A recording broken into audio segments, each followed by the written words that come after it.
So we will get back into chapter 11 then, and see what we can work out in this particular chapter. 2 weeks ago we introduced this chapter, noting that here he's going to deal with worship, and particularly with abuse in worship. And that's especially true in the second part of 1 Corinthians chapter 11. There were two issues, basically. Some of what might be referred to as the liberated women were disregarding some of the customs of that particular day, failing to wear the veils in the public assembly. And then there were also the issues of ladies taking authority or speaking out in situations that were inappropriate. And then Paul is going to deal with the Lord's Supper and talk about some of the abuses that were there with the Lord's Supper as well.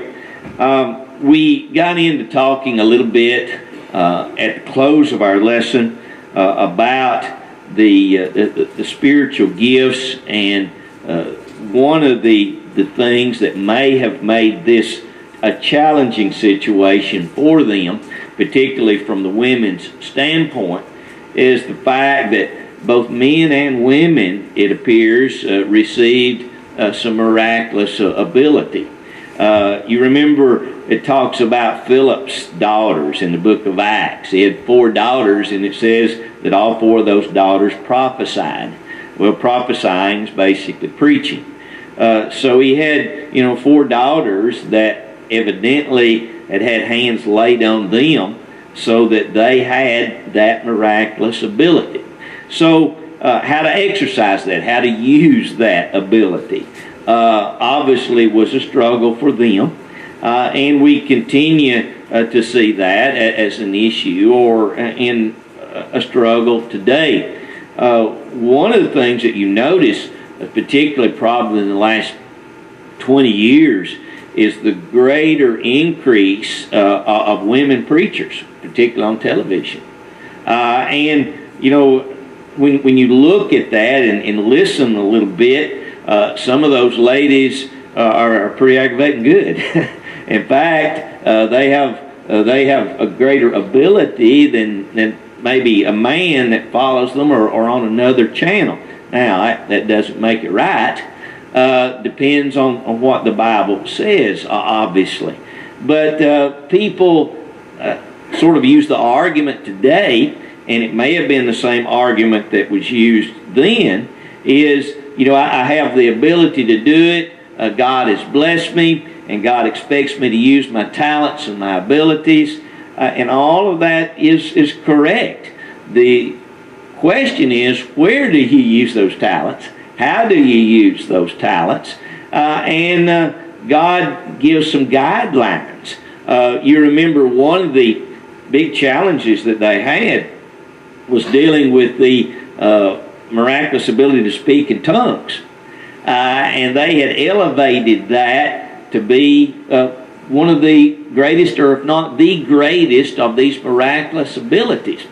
And the problem with that is that it was being abused, and so they put regulations on that to say, hey, you need to speak one at a time, and you don't need to use that ability at all to speak in a different language if there's no interpreter there. So there were guidelines, there were restrictions, and of course that would apply to the men as well. So you couldn't just use that argument. I have the ability, I have the talent, and use it without following the guidelines that God gives. And this particularly was a challenge, it seems, in Corinth in reference to the ladies. There was obviously a degree of excitement, you would think, with the spiritual gifts. People that had the ability to to heal the sick, to restore sight to the blind, had the ability to speak in a language that they'd never studied. A person that had no formal education could now speak in a different language. Somebody else had the ability to interpret. And when we get into the next chapter, chapters 12, 13, and 14, Paul particularly is going to get into that issue and how that they were to handle some of these situations. But there had to have been, you would think, a degree of excitement about God blessing folks with that kind of ability. And we can, I think, see that without careful consideration, there could be abuse of that. There would be people that maybe would feel that because they could do certain things that everybody else couldn't do, that they were superior. And so now you bring in pride and the need for humility. And obviously those were some of the issues that were taking place here. Now, as we look particularly at women and the veils that they wore, it was in that particular day, we can go back into history and we can know that the women particularly, let's say in Jerusalem, they wore a very heavy veil. It was not a little thing like you see at weddings and that type of thing that can be seen through easily. And every once in a while you'll see on television now when they show pictures of ladies over in Afghanistan, Iraq, and places like that. You will see some of those types of veils, and you got to have a little slit of some sort to be able to see through, to see where you are walking. Now, that was not the custom everywhere. Greek and Roman women didn't always follow that custom. So now you had that challenge in a congregation where maybe you have both a Jewish and a Gentile population, and you've got ladies there that wore this veil all of their lives, at least their married lives, and they're sitting on the pew next to someone that never even heard of such a thing and were not raised that way. So there was a real difference there in reference to the customs that these folks were accustomed to. Now, what Paul does is he points out that, custom comes into the picture at times in reference to the appearance of a thing. If there is a particular custom in Dayton, Tennessee, that sets people apart from those that are trying to live right and those that could care less, then as Christians, we need to be aware of that custom. And because we do not want to leave the wrong impression, because we don't want to appear as ungodly people, we would adhere to that particular custom. Now, if we moved out of Dayton to Spring City, they may not have that same custom in Spring City. Or maybe to make it more realistic, if we were to leave this country and go to South America, there might be a completely different situation. Wherever a person is at, a person would want to be very conscious of that and avoid a custom or to adhere to a custom that would help us to be seen as people that were respectful and people that were godly and people that were trying to do what's good and right. And Paul sort of brings all of that into this particular picture here. Anybody with a comment or question before we kind of dig into this a little deeper here?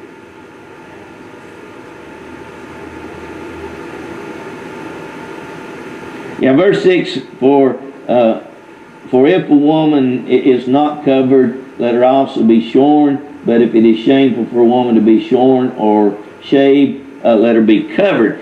Evidently, there was a custom in Corinth wherein that set a person aside as a prostitute or that type of a person. So it was a custom there for that to be the case. And because it was the custom there, then Paul is saying, you don't want to allow that to be a thought of you, as a Christian lady. Sometimes when we're studying this particular text, it's easy for us to get into, short hair, long hair, da-da-da-da-da, and really doesn't specify that, what is long, what is short. God doesn't deal with that. What he's dealing with here is the particular custom, and it appears that maybe, the temple where they had the 1,000 prostitutes, that was the custom, and also those ladies many times would go without the veils. So the Christian ladies, not just the hair, but the veil also.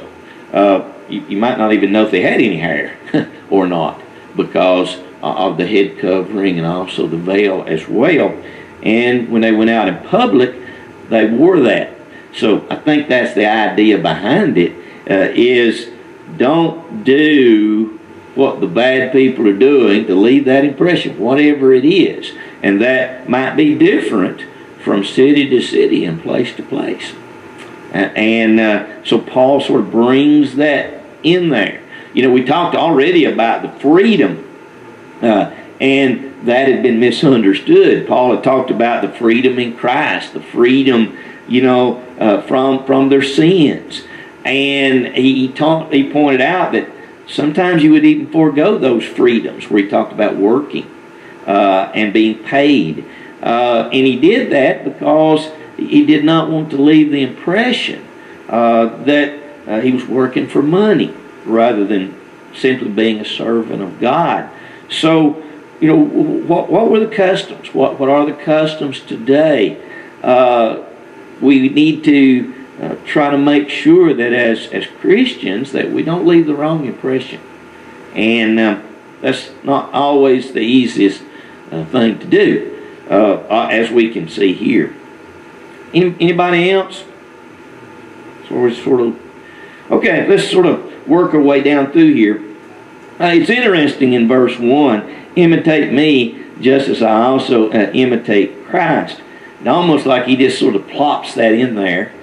And you think, what's that got to do with what he's been talking about? It sounds to me like that verse goes more with chapter 10 than it does with chapter 11, and maybe your Bible has a different heading there where the paragraph begins. But he was seeking to do what was right, and Paul could encourage the people that he was writing to in Corinth to imitate him. But he qualifies that, even as I imitate Christ.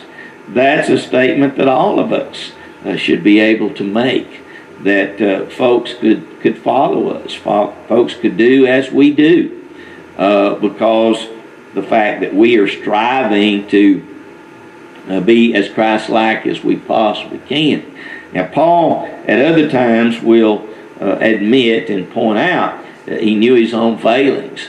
On one occasion he said, and I'll sort of paraphrase this, he said, sometimes I end up doing the very thing I didn't intend to do. And the thing that I intended to do, I don't do that. I do something else. Simply illustrating his humanity, and even as an apostle, he knew that he fell short. And he was not all that he needed to be. He was not all that he wanted to be.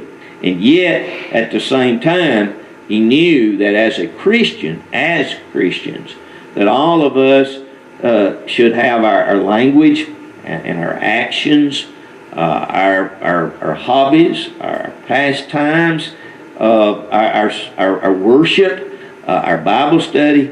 All of those things should be things that we are concerned about, and we're constantly striving to make sure that our language is not ungodly, that our actions are not ungodly, as husbands, as wives, the way we treat our spouses, attending the services here, whatever it may be, that we are living in such a way that others could follow us.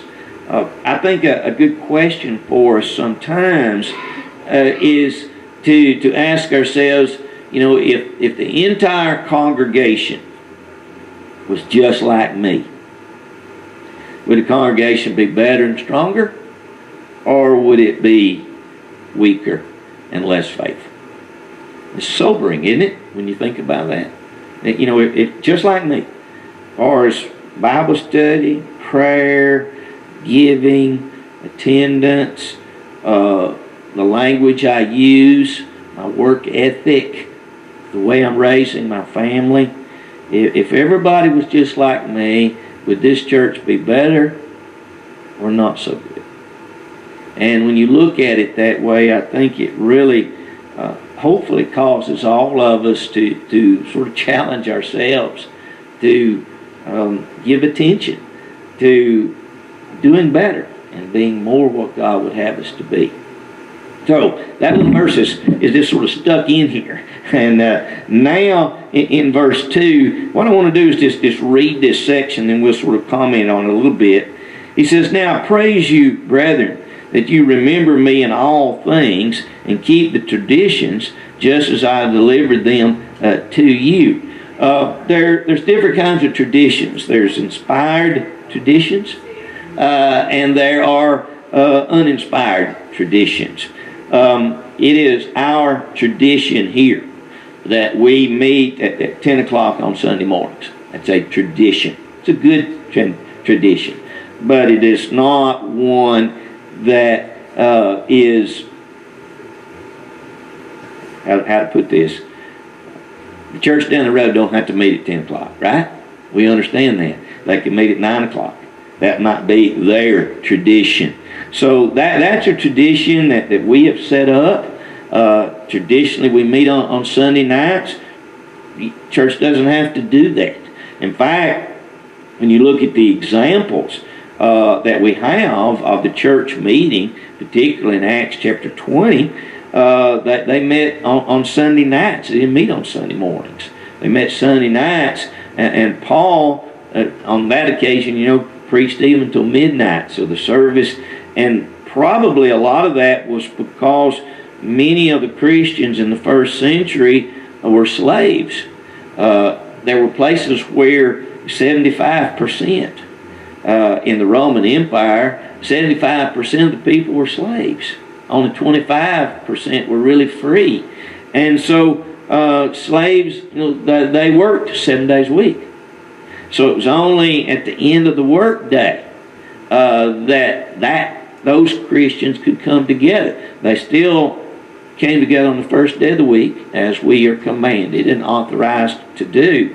So that was their tradition. Now, there were other traditions that were given by inspiration, and thus were inspired, and thus folks were commanded to keep those traditions. And we might say, well, where in Hebrews 10 it says, not forsaking the assembly. Okay, that would very well be a divine tradition.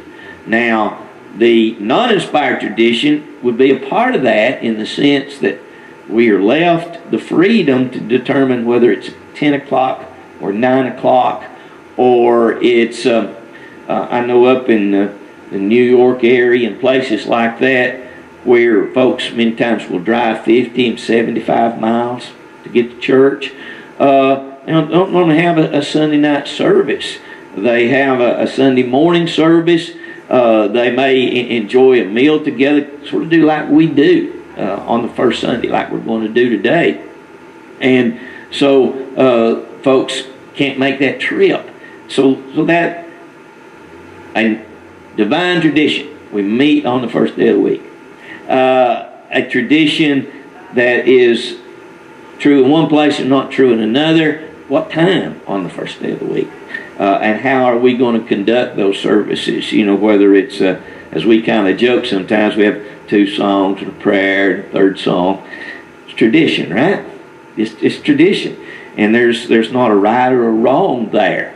Now, the way that we conduct ourselves in a respectful manner in the singing and that praying, now that's not a transition a tradition rather that we can take or leave off. That is something that we are commanded to do. So that all comes in to the picture here. Now, Paul begins, as we just noted here. Well, let me finish my reading. I guess I started that. It's one thing where we went to church last week. I've known the guy was filling in actually for the preacher, and he's a brilliant guy.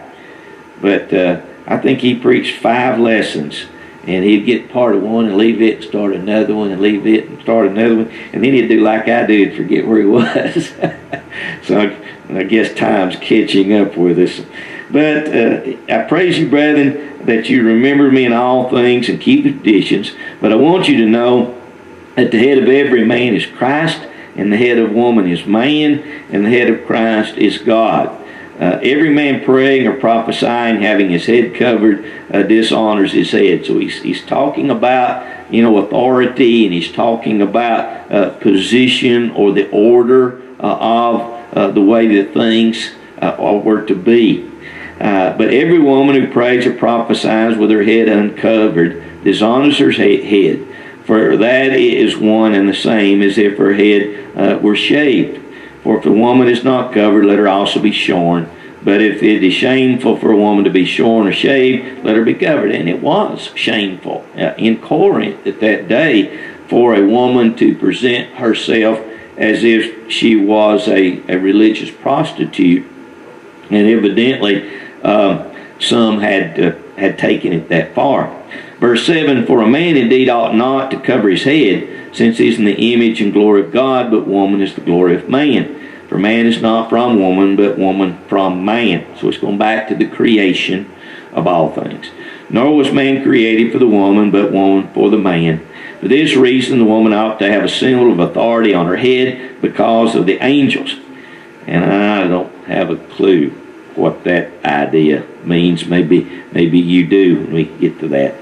Nevertheless, neither is man independent of woman, nor woman independent of man in the Lord.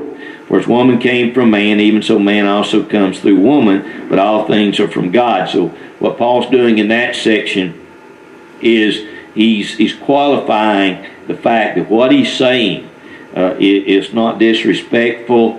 It's not a put down for women. He's not saying that men are superior to women, and he deals with it in this way, going back to the creation.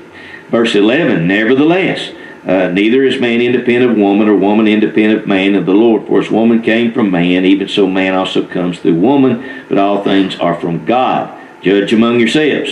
Is it proper for a woman to pray to God with her head uncovered? So he's saying, look at your situation and what is proper, what is respectful. But if a woman has long hair, it's a glory to her, for her hair is given to her for a covering. But if anyone seems to be contentious, we have no such custom, nor do the churches of God. So qualifies that a little bit there in reference to the custom of the particular area. And again, what might be wrong in one place would not necessarily be wrong in another place. Now, Paul starts this out by praising the Corinthians there in verse 2 in reference to the traditions that he had delivered to them. So he had delivered things that were by inspiration. Here's what you must do in order to please God. And by that term, we understand the authoritative teaching. It was not just a mere social custom. Over in 2 Thessalonians chapter 2, in verse 15, Paul to the brethren in Thessalonica said, hold the traditions that you were taught, whether by word or by our epistle. So another place where he noted that this was not just custom. These were things that were to be carried down from generation to generation from the first century to us today. And they were not just something that we could do or not do. So he's demonstrating that sometimes there are direct connections between the divine deliverances and the proper respect for human customs in a particular situation. And that very well would be different from situation to situation. And a person has to be respectful not only to what the Bible teaches, but also to the damage that might be done by disregarding local custom. He calls attention to the order of authority and submission that actually comes from heaven and by the order of creation. And the Christian women in Corinth were expected to respect that as they lived their lives. You get on down there in those next few verses, he talks about man and created first and then woman, and man is the head of woman. Well, one of the things that we think about is we think about equality and that type of thing. Even Jesus Christ, when he came to this earth, took upon himself the form of man, and he humbled himself.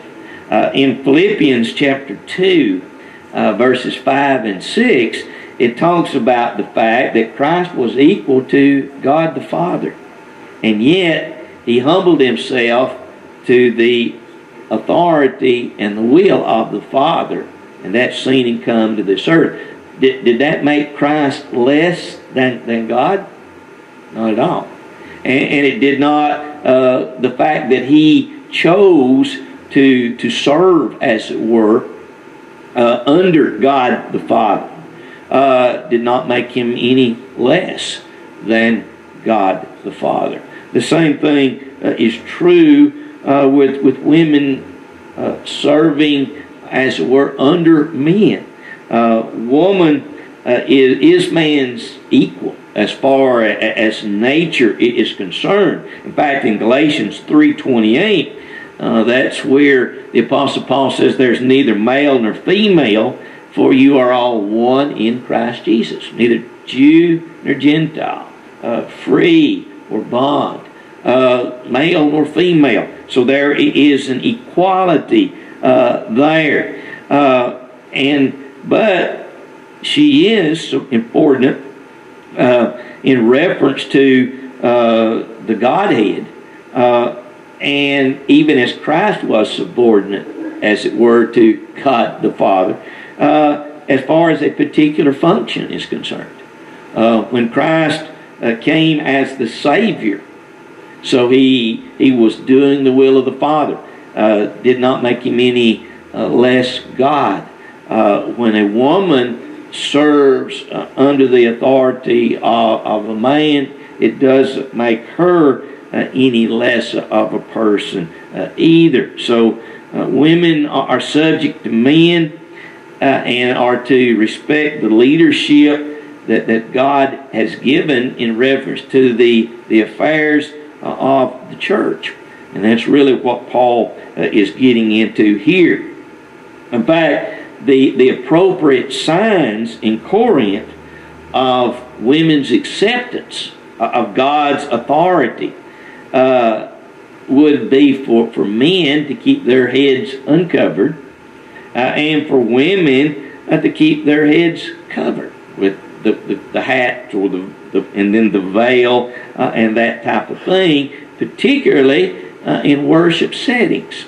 And that's what he's dealing with here, is what was going to take place in the worship, outside of the worship, in the privacy of their own homes, then there would be a different situation here.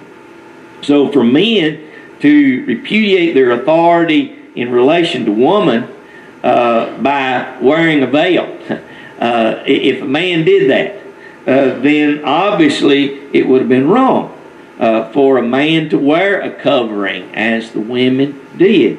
But it was also wrong for the women to challenge the male leadership by refusing to wear the veil. So it would have been equally improper. And Paul sets forth that idea here. And again, he's not talking about somebody being better than somebody else, somebody being more intelligent than somebody else.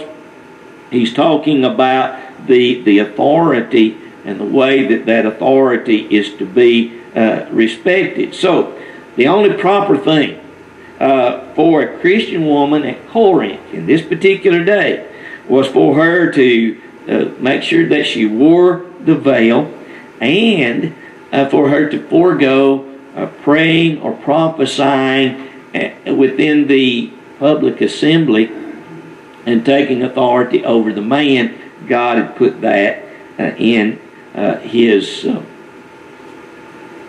area of work. Anybody with a thought there? Right? Yes. Applies both ways.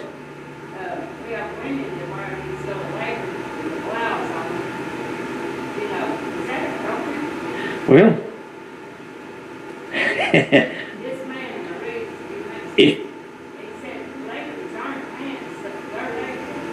if you're running around in your house, I'd be fine. It's just one of those things where just because something is popular, something is fashionable, doesn't make it modest. And I imagine that's your point. And we've all seen situations where, the clothing was so tight-fitting or so little of it that it wasn't appropriate. If a person is wearing over some of that, then it's probably a good way to keep your legs warm. But each person, I think, has to look at that thing and qualify it by modesty, men or women. And I guess it gets into this point that we're dealing with here. Really, the lack of veil was immodest. A good, modest woman in public, in worship, was going to wear that veil. And even modesty would apply even to the woman, doing the preaching and that type of thing. It was not appropriate. It was not the modest thing to do. So, fashion, we have to be careful about it. Hold on, Roger. I got John first.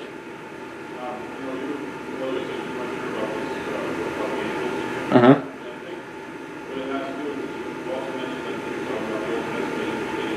Yeah.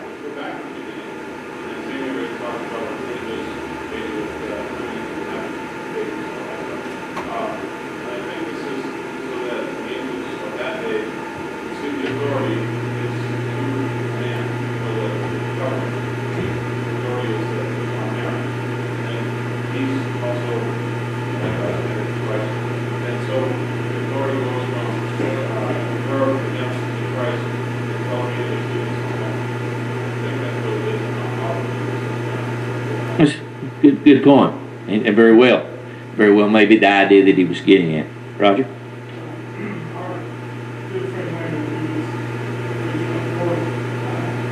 He had a very situation with this congregation as far as immodest. The one thing that he really tried to emphasize with all his congregation is that, he changes the heart and he solve the problem. They were, a lot of them were walking young people out of congregation and stuff. As we learned, he's just trying to tell them, look, let's change the heart. Maybe they'll understand. Yeah, and that's a good point. And really that's the issue with anything, isn't it? If we change our hearts, then we want to be modest, and we will work on that.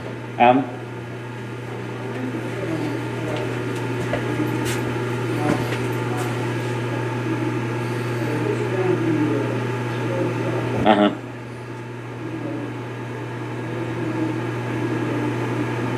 Right.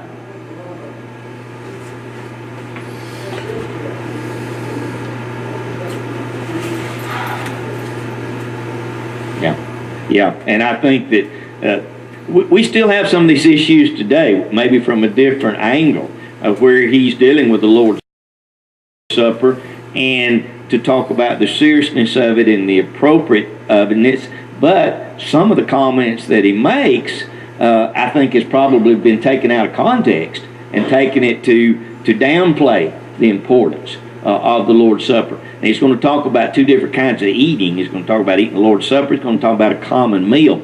And I think that's where a person has to really be careful. And in fact,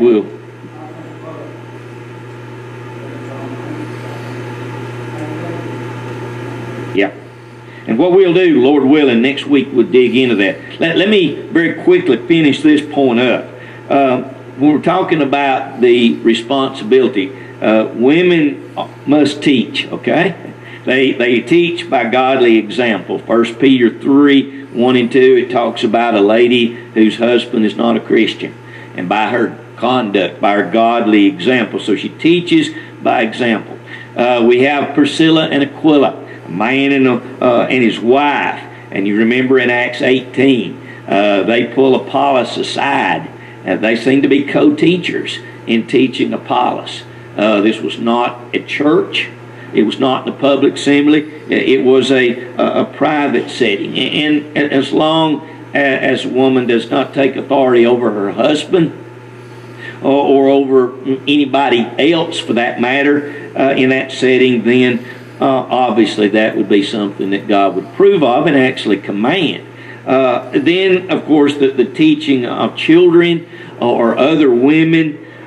We got a ladies' Bible class back in the back. It's being taught by a lady. Obviously, that is something that can be done. Lydia, you remember the example there in Acts 16. There was a group of women meeting down by the river. Paul and Silas went there and had an opportunity to teach those ladies. It appears that Lydia was the teacher. She was the preacher.